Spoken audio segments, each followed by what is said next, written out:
The name chess illustrates the mental stamina, psychology, tactics, methodology, etc. Chess, for many of us, has always been an enigma. Just like a popular Japanese author, Kazuo Ishiguro said, "It was like when you make a move in chess, and just as you take your finger off the piece, you see the mistake you've made. And there's this panic because you don't know yet the scale of disaster you've left yourself open to." So don't forget to watch today's video to the very end for the top 10 mind-blowing facts about chess. But before we begin, we request you to subscribe to our channel and press the bell icon to never miss another upload of ours. Having said that, let's jump right in. Number 10. Practically infinite possibilities. There are 318,979,564,000 potential ways of playing the first 4 moves for both sides in a game of chess.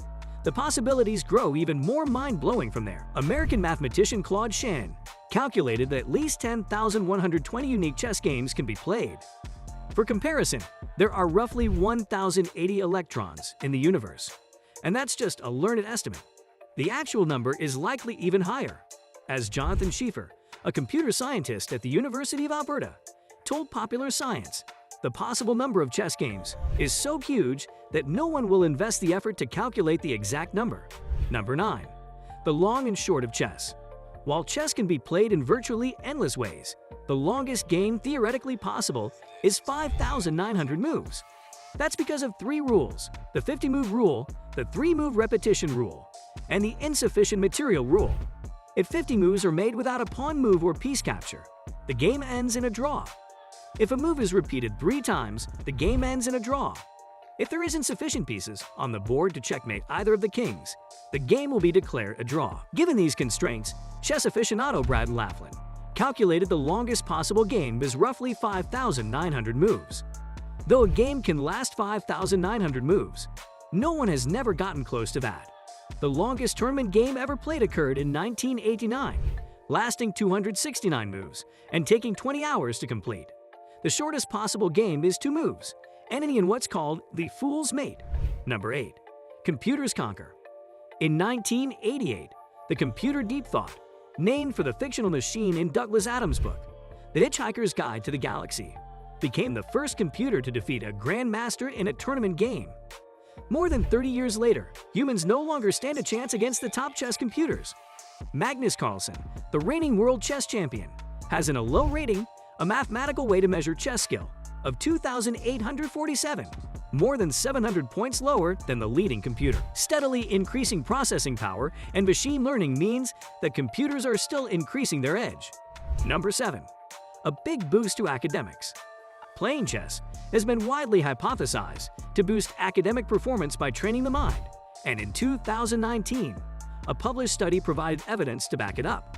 Dr. David Poston, a nuclear scientist at Los Alamos National Laboratory, tracked the education of elementary school children who participated in chess club and of those who did not. The benefits of chess are strongly tied to learning the game. He wrote, "The more you learn, the more you benefit.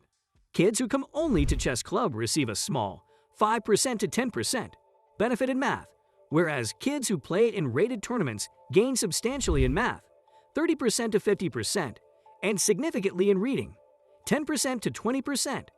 The benefits also continue to grow as kids play more tournaments and/or increase their USCF chess rating." Number 6. Blindfolded chess. Blindfolded chess is an impressive skill that most strong players possess. It requires the ability to see the board clearly in the mind, which becomes very difficult after many moves. Several grandmasters have achieved impressive results while playing about 50 games simultaneously. There are lots of different chess variants, which change one or several rules of chess. However, blindfold chess is not a variant, and all of the rules of a regular game of chess still apply. But there is definitely a twist. Can you guess the twist? Blindfold chess is precisely what it sounds like. One or both of the players playing is either literally blindfolded or cannot see the board or pieces. Instead of moving the pieces like normal, the moves are communicated with chess notation.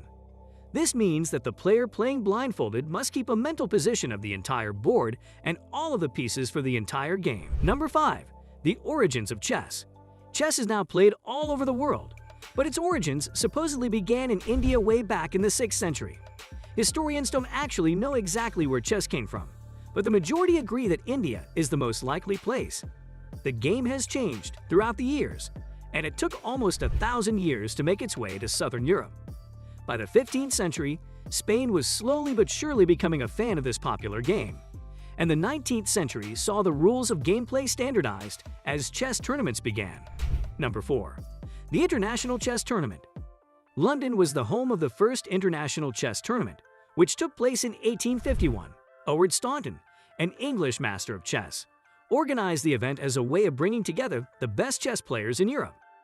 Adolf Anderssen won the event, beating 15 other players, and subsequently becoming champion throughout the 1850s and 1860s. Wilhelm Steinitz is a name you should definitely know when it comes to the world of chess.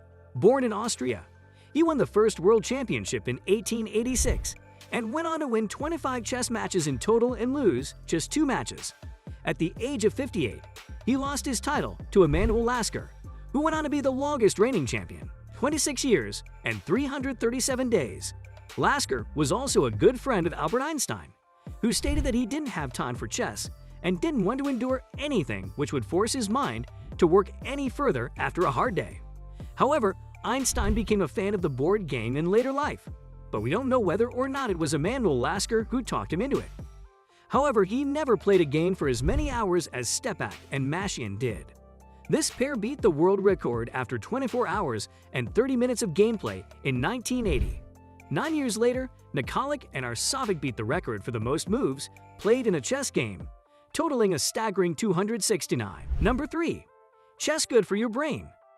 Alongside Sudoku and other puzzles and games, chess has been named as one of the best ways to improve the mind and the memory.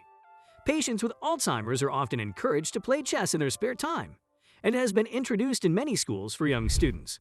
In some cases, it has been seen to enhance the test results of school children, and scientists have been known to argue that chess can actually increase intelligence levels.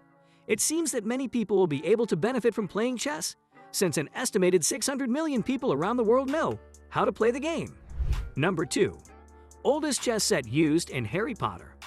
Fans of both chess and Harry Potter will be fascinated to learn that the oldest discovered chess set was used during the filming of Harry Potter and the Sorcerer's Stone. It was found on the Isle of Lewis in Scotland, but was made somewhere in Scandinavia and is thought to date back to pre-12th century. Finally, chess is a game which has been enjoyed by young and old people for as long as it has been around. Oscar Shapiro became a chess master at the age of 74, and by contrast, the youngest ever chess champion was Jordi Montrinaud at the age of 10. Number 1. Did you know? There are 5,949 moves possible in a chess game, which makes it very possible that somebody else might come along and steal their crown in the future. With 64 squares on a chessboard, it's impossible to imagine more than a couple of thousand outcomes of a game.